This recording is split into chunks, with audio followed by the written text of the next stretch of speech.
Hey everybody, welcome back. So today I'm going to get Matilda to teach me small frog and big frog. Correct. All right, so my turn to get my inner thighs burnt. All right, so we're going to lay ourselves down on the mat, just like Veronica would have explained in leg circles for the setup. You want to make sure that first that the straps are in your bird on a perch placement on the foot.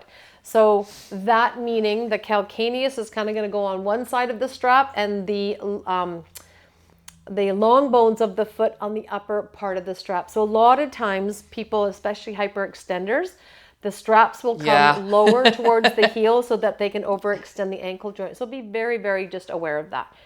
All right, so here she is now. The arm positioning, again, is up high enough. So Veronica did talk about this. I think maybe if I were to add something, what I would say is that if you tend to hyperextend your rib cage, taking your hands up higher would benefit you more, because then you could actually use the push of your arms to help actually maintain stability through the shoulder girdle into the rib cage.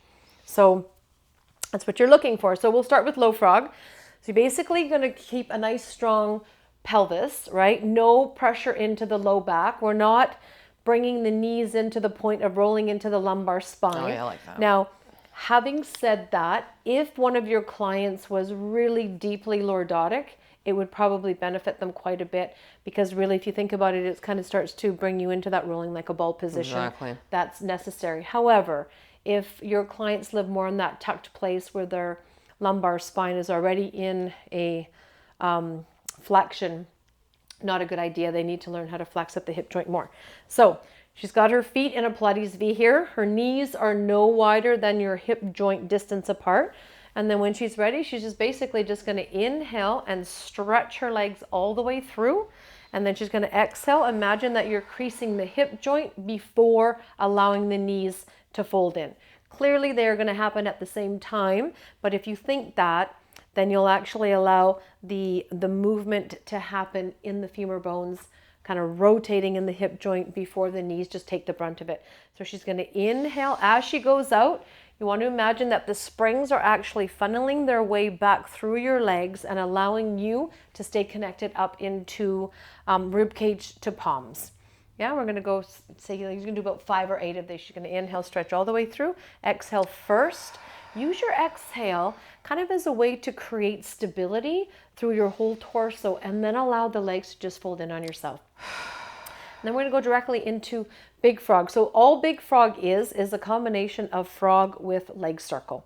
Okay, so the legs are going to rise up. We're going to start on a circle first. Okay, so she's going to take the legs out and around just like leg circle. She's going to circle all the way around. Her heels are going to touch down. Now, before her knees bend, this is going to be the hardest part because your heels stay on the mat.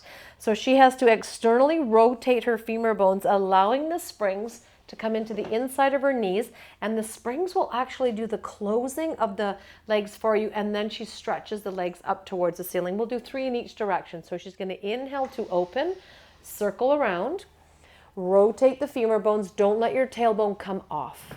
Right? So the tendency is to roll into the back if the legs come too close to you. We'll go one more. The inhale takes the legs all the way around. As you exhale, your job is to create rotation in the hip joint. Allow the springs to fold in on you as the legs travel up. Now you do the opposite. Now as you come down, there's an imaginary wall. She's going to inhale, externally rotate, pull the legs in. Now from here, she's basically just opening the hip joint to drop the feet down, stretch the legs all the way out, and then exhaling to allow the legs to circle around and together. Nice. She's going to bring the legs all the way down as she inhales, stretches all the way through. Big exhale, yeah. Now as she exhales to bring the legs around, the legs are being supported from the spring. The springs are holding your legs up. So your job is to talk to what's happening in the strength of the leg and the hip joint. So you can then start to get deep rotation, nice range of motion. You've got the support. You may as well go for it. And I think that's it. That's it. Anything to add? No. No? Pretty That's good? it. I'm good. Yeah. All right. Hope you enjoy that, guys. Thanks. See you next time.